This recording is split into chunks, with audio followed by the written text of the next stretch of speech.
guys, welcome in this channel. This reading is for Earth sign, Taurus, Virgo, Capricorn. Energy of Earth signs around this time. Ay, wala na nang control or nang mamanipulate sa'yo ngayon or nang detempt. Nakarecover ka na sa pwedeng addiction din, kung merong addiction ka dati. Pero kung wala, maring ano yan, sinindan ka ng spell or may ginagawa sa'yo ng witchcraft or sinindan ka ng demonyo, natanggal na sa'yo. Yan. Na kalaya ka na dyan sa kanilang control and manipulation. So, more information about sa'yo, Earth sign. You're active now and passionate and strong ang will mo na mag-send ng pwedeng message, attacks, call, or mag-send ng energy, or kung ano man itong isa-send mo. O pwede din mag-travel ka, pwede din may send ka na mag-travel through air, pwede din ka na. So, what's with the 8 of Wands dito? Nagagawin mo.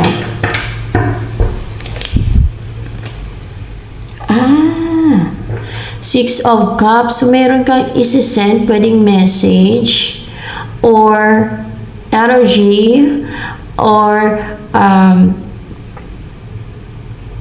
pwede nga din pa-psychic attack mo. Pwede through energetic attack. Pwede din pa-call, patawag. No? Tatawag ka sa person mo, mag-message ka sa person mo. Related to sa iyong love life, kasi may Six of Cups dito, na magaan ang loob mo sa tao na yan. O magaan ang loob ninyo sa isa't isa. You feel at home sa tao na yan.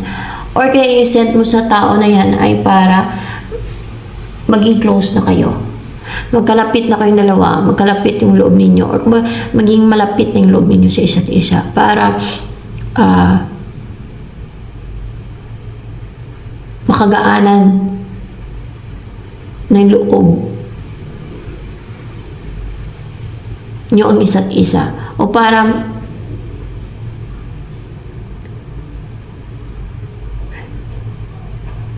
you will develop a strong connection. Ganyan. Na there's harmony and balance. No? Para magkaroon na ng harmony and balance sa inyo, because it's 6, so balance and harmony as well, para magkaroon na ng harmony and balance sa mga tao na yan. Ano energy ng person mo na yan na may isi-send ka sa kanya para magkaroon na ng harmony and balance, maging close kayo, gano'n.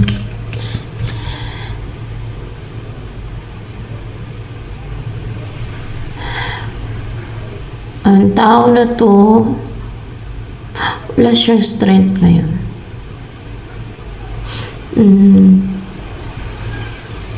Pero nakamit niya hustisya. Wala siyang strength, wala siyang inner strength right now. Bagay ni strong yung kanyang personality ngayon, pero nakamit yung hustisya. Ano to? Yung justice dito.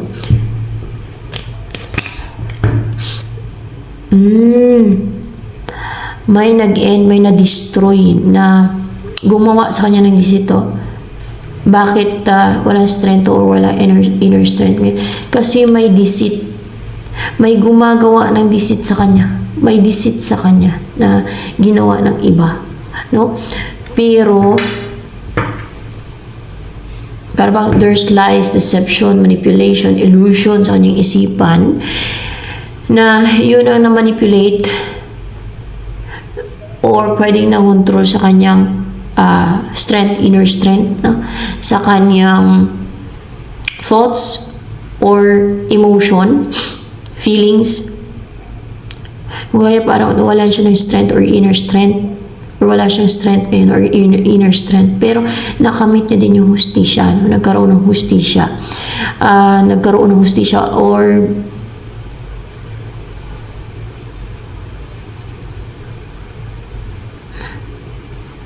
naparusahan yung gumagawa sa kanya ng mga ng deceit or ano tong gumagawa sa kanya. Ano ba yan? Mga witches. Tawag dyan. Hindi yan witches. Ano tong tawag dito sa mga gumagawa sa kanya ng deceit sa person mo na tuman?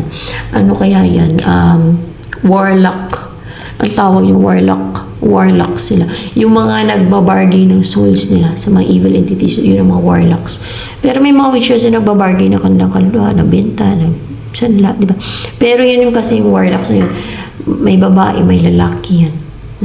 Sa coven, isang coven sila, madami yan sila. Pinagtutulungan nila sila.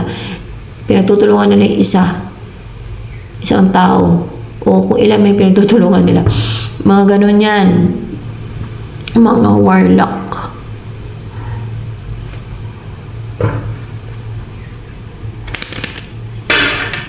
Mga nagsusumon. Yan ang mga kadalasan nagsusumon ng devil or evil entities, yung mga warlocks. Yan. Mga sinusumunan nila, mga evil entities. Yan. Yung pinagbintahan nila ng kaluluwa nila. Yan. Sumunan nila kasi kapalit ng kaluluwa nila. O pinagsanlaan nila, pinagbintahan. Basta ganun. Yan ang kanyang energy ngayon, the strength in reverse. And anong dapat mong malaman dito sa the strength and reverse na yan?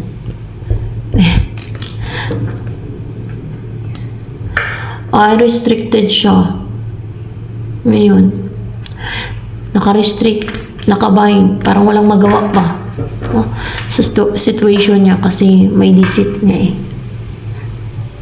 Yan. Ibig sabihin, hindi pa ito nakawala sa restriction. Or, ano pa? Tungkol dyan kay strength and reverse na yan. Actually, nagkaroon na din ng completion. Ending. Saan ba?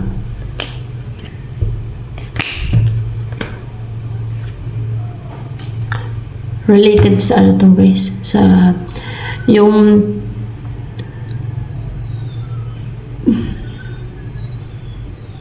minamanipulate siya.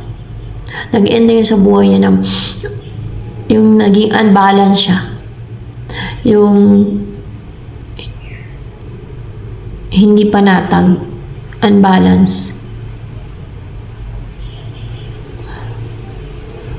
Hindi panatag ang kalooban niya, hindi balance, hindi healed, hindi ma-heal. Yan yung hindi siya na-heal, yung nag-end sa buhay niya, nagkaroon ng completion, yung minamanipulate siya, yung kinukontrol siya, yung ginagawan siya ng witchcraft. Oo, yun ang nag-end sa buhay niya. Yung mga nililito siya, yung isip niya, pinapa-confuse, ganyan. And ginagawa siya unstable, unsecured, pinipinsala yung kanyang kapirahan. Ginagawa uncomfortable. Mga ganun. Pati siguro sa niya sa relationships, naging uncomfortable siya sa ibang tao or else naka-experience siya ng financial crisis, mga ganyan ba, na inaatake yung kanyang finances para wala siyang pera, maghirap siya, yung mga ganun ba, no? Yan ang mga nag-end o nagkaroon ng completion, nag-end sa buhay niya. Yan. Yan, nagkaroon na ng balance, justice, no? Justisya. So, ano pa?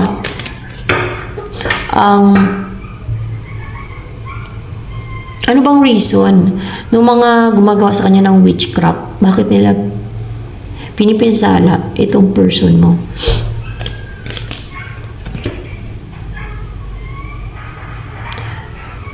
Gusto nila mag-reach out. Sino si person mo sa kanila?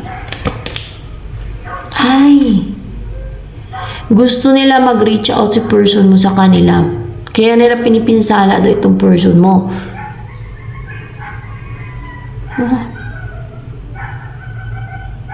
Tapos, ano pang reason nila?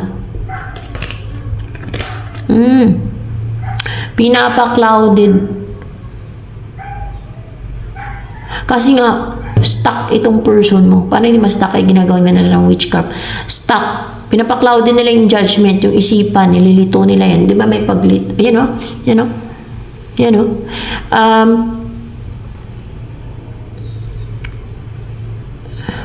Dahil may options, itong person mo, nagkaroon ng options. Dahil nagkaroon siya ng options. Normal lang naman yun eh. Lalo kung bago pa lang o basta, normal lang naman yung may option, di ba? Kasi lalo kung pipili pa, mga ganun, di ba? Normal lang yun. Pero meron naman na, depende naman kasi sa tao. Eh kung wala naman kasi seryoso, edi magkaroon ka ng option talaga. No? Depende sa situation yan. Anong gusto nitong mga gumagawa ng witchcraft na to? Sila lang. Sila lang ang gusto ng person mo. O magustuhan ng person mo. Kaya nila inaatake. Hindi. Ang gusto nila nito, mag-invest sa person mo sa kanila. Mag-reach out sa person mo sa kanila. Pa-reach out din sa person mo. Kaya nila nililito. Pinapalito yung isipan. Pinapa-confuse. Pinapa-stuck. No? Binibigyan ng takot. Mga ganun ba? At ang dahilan nila, gusto nilang kontrolin. Ma-stuck, ma-confuse, maging unsure. Maging unsure na kung sino ang tunay na nagmamahal sa kanya. Para hindi niya malaman, para hindi niya malaman kung sino ang the one para sa kanya. Baka ganun, no? The one, baka the one. Yeah, para hindi niya malaman kung sino ang the one para sa kanya. Para malito siya. Yung kahit alam na niya o nagkaroon na siya ng awareness or tingin niya na yun, nililito nila para hindi siya maging sure talaga. Kaya ginagawa nilang unsure. Hindi siya maging sure na yun talaga yung the one sa kanya. Yan. Isipin pa rin person, may baka si ganito ang the one para sa akin. Ay, baka si ganito, si ganyan. Ganun ang ginagawa nila.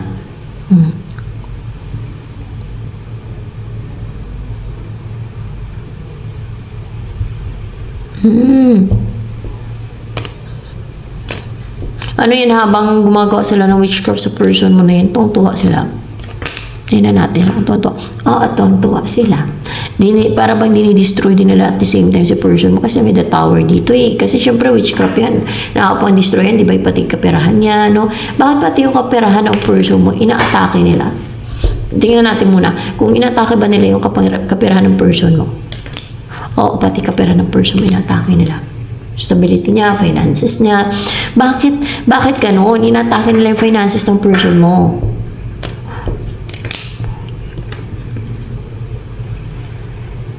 Kasi alam nila pag secured and stable itong person mo, control ang feeling sa emotion. hindi talaga mag-reach out sa kanila. No? Na pag stable and secure siya financially, ay majestic ba? Majestic kasi emperor, no? Kasi parang cold din or may pride. Parang gano'n magkaroon ng pride na ay okay ako sa finances, ba't ako maghabol dun? Pag walang pera ang person mo, iniisip nila pag sirain nila yung kapera ng person mo, finances ng person mo,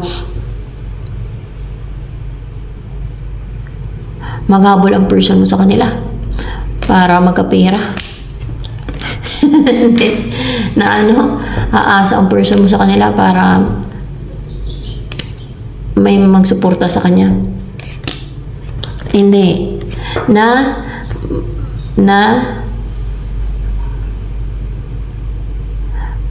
mawala ng confidence yung person mo. Mawala ng confidence yung person mo pag walang pera. Di ba? Wala daw ng confidence yung person mo pag wala siyang pera. Kaya pati yung kapirahan ng person mo, inaatake nila, sinisira nila.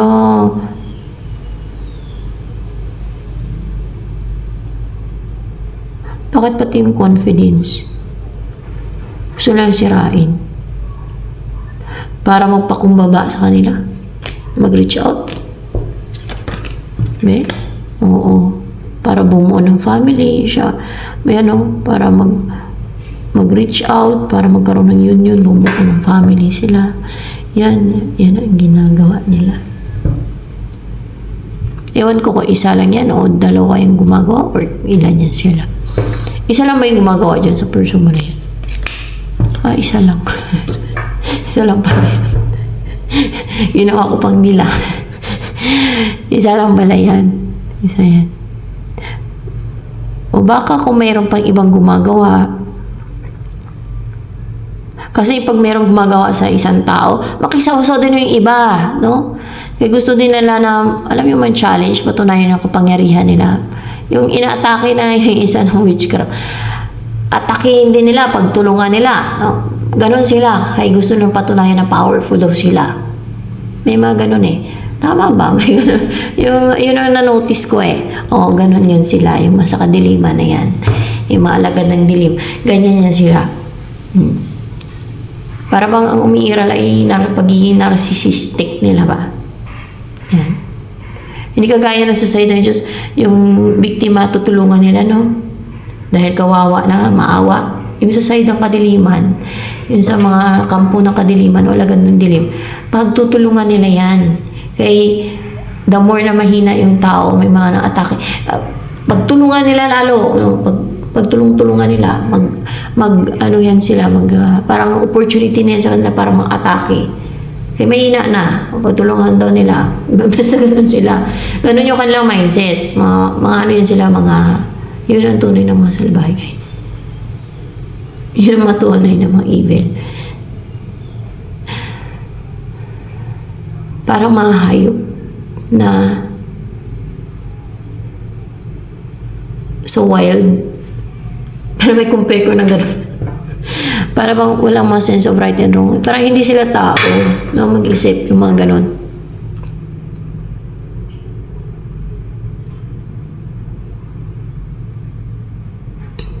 Para patunayan nila na strong sila.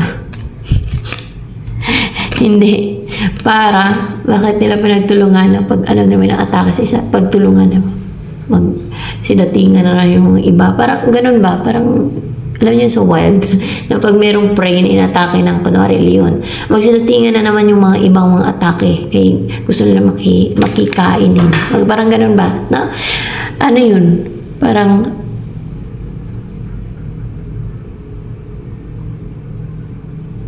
gusto nilang pag-agawan kung anong meron dun sa tao na yun. Ganun ba yun?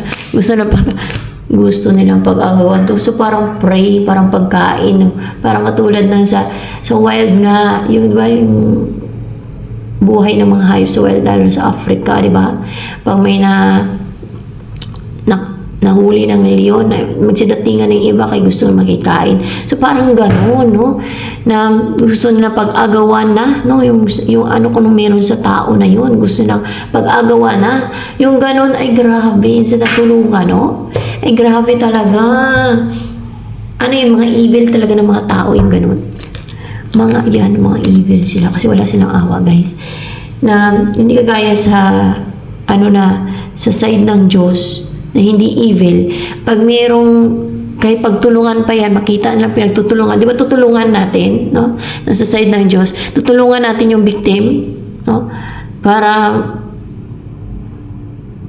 maawat yung mga o kaya para masalba sila, hindi pagtulungan nila. Pag-agawan daw nila. Kunwari, pagdating naman sa tao na yan, kung ano yung mga opportunities dyan, blessings, luck, fortune, o magandang bagay, kaya pinagtutulungan nila ng witchcraft. Gusto nila angkinin, agawin, ang pagtulong-tulungan nila, mayroon doon sila mga partida, mga gano'n. Ay, ganun sila, guys. O, nakita niya? Kaya nga, matawag na evil yun. Yun ang mga evil.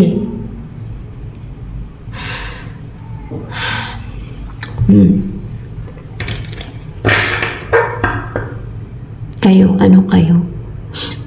Saan kayo dun? Kung may victim na pinagtutulungan, no? Dahil gustong angkinin yung kanya, gustong agawin yung kanya, kung ano meron siya, ano kayo? Ano sa inyo? Comment down below kung pagtulungan nyo din ba? Sasali din kayo para meron kayong parte, no? Parang makakuha kayo ng parte kung anong meron yung sa tao na yun kasi pagtulungan na o kaya itutulungan ninyo yung tao na yun or hahayaan nyo lang. Comment down below. Diyan malalaman kung saan kayo na side. Kung sa side kayo ng Diyos, sa side kayo ng Diablo. So,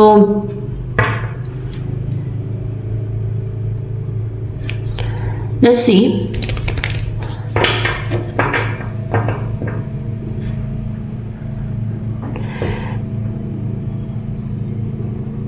Ano yung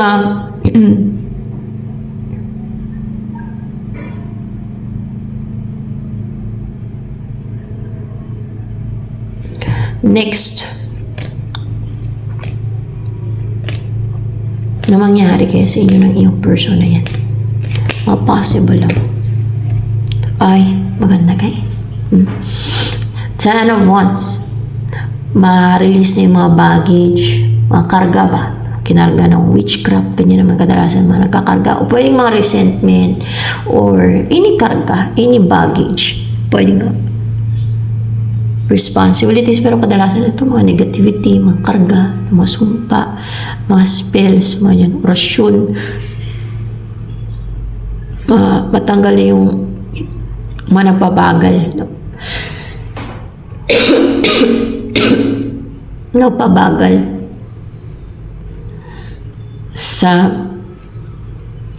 sa pag-take ng action o pagkaroon ng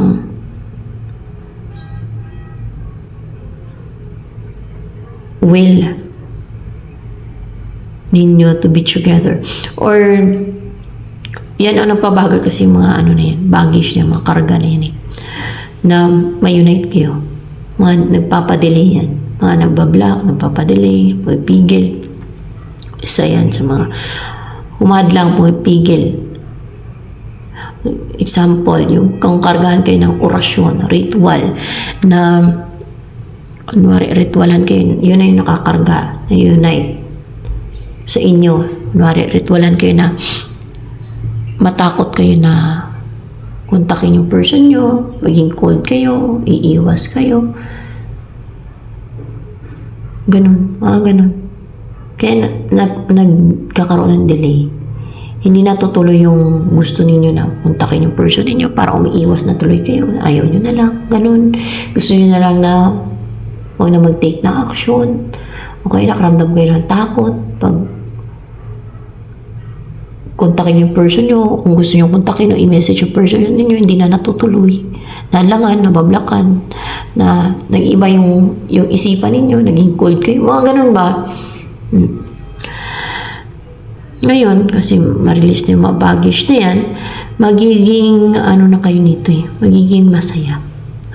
Ma-enjoy na ninyo yung buhay, magiging masayahin kayo. So, possible, magiging positive na din yung mga mangyayari sa inyo at ma-enjoy na ninyo together yung life. Lalo kung magsama kayo agad. Parang imposible yung magsama kayo agad. Yung connection ninyo, kahit na magkaroon kayo ng connection na positive and o kung magkaroon agad kayo ng communication o magkita kayo, maging masaya na yung situation nyo o maging positive na mga mangyayari sa inyo, pwede din ganun. Tapos, ano pa?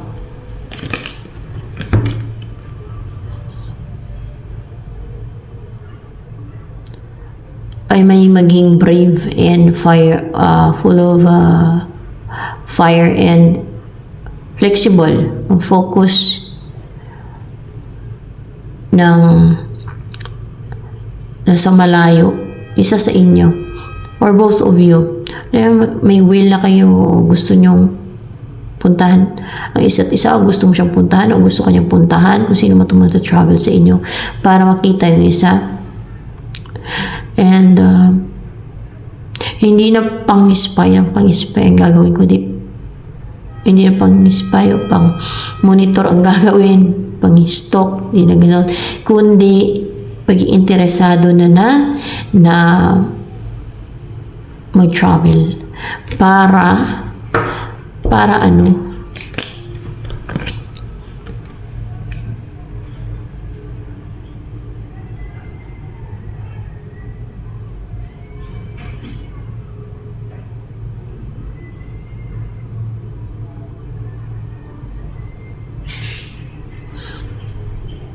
What's the Three of Wands here? Three of Wands para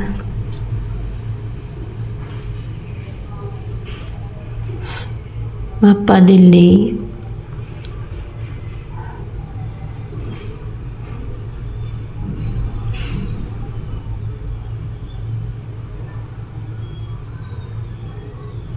para mag-antay itong mga gumagawa ng witchcraft. Para mag-antay itong mga gumagawa ng witchcraft. Saan? Sa result ng witchcraft nila. Baka ganun ha? Ay, oo. Para mag-antay, kumbaga mag-antay na mag-antay itong mga gumagawa ng witchcraft ng result ng witchcraft nila. Ibig sabihin, maaring hindi na kayo maapektuhan ng kanilang witchcraft. Mag-antay sila ng result na hindi kayo mapigilan. Pwedeng hindi kayo mapigilan, hindi kayo maapektuhan ng kanilang witchcraft. Hindi kayo magpapigil ba? No?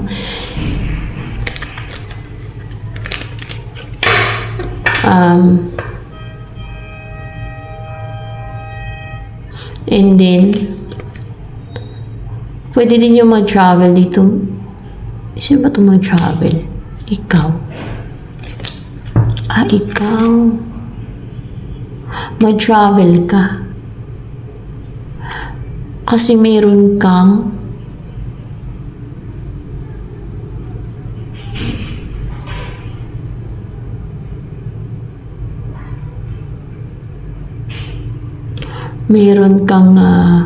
gagawin. Ano yung gagawin mo? Mag-travel ka daw eh. Para magkaroon ng stability sa inyo ng person mo. So, dahil dyan, mag-antay itong mga gumagawa ng witchcraft ng result ng kanilang witchcraft dahil hindi ka nila mapigilan. Gano'n, hindi kayo mapigilan ng person mo to be together. So, yun ang mangyayari. Yun daw ang mangyayari. So, ano ba gusto sabihin sa'yo ng person mo na yan? Yung person mo na yan dyan na si The Strength in Reverse. Ano gusto niya sabihin sa'yo?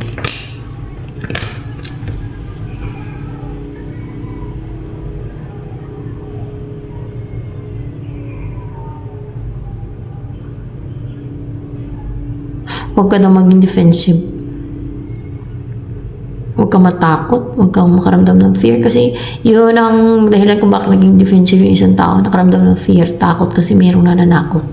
Mayroong gumagawa ng deceit kaya naging defensive yung isang tao. Di ba? Katulad ng mga spellang nila, yung mga tigal po di ba? Mga ganun. And huwag ka na magpapigil. Huwag ka magpapigil sa pananakot nila. Yan, huwag ka mapapigil sa mga deceit nila, like pananakot nila. Threaten ka nila para mapigilan ka nila. Para hindi ka matuloy sa plano mo, sa goal mo. Na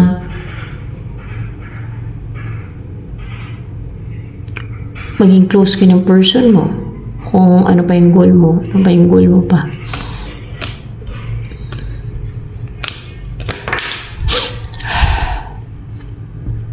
May gusto kang i-destroy. Goal mo na i-destroy ang alin. Mga, ano yan? Sumalbahay sa person mo? Upright ba to? Yan din ang goal mo na i-destroy ang mga sumalbahay sa person mo. Dahil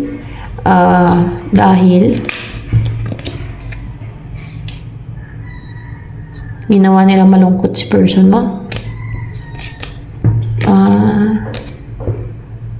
Ibig sabihin, mahal mo talaga yung person mo na yan.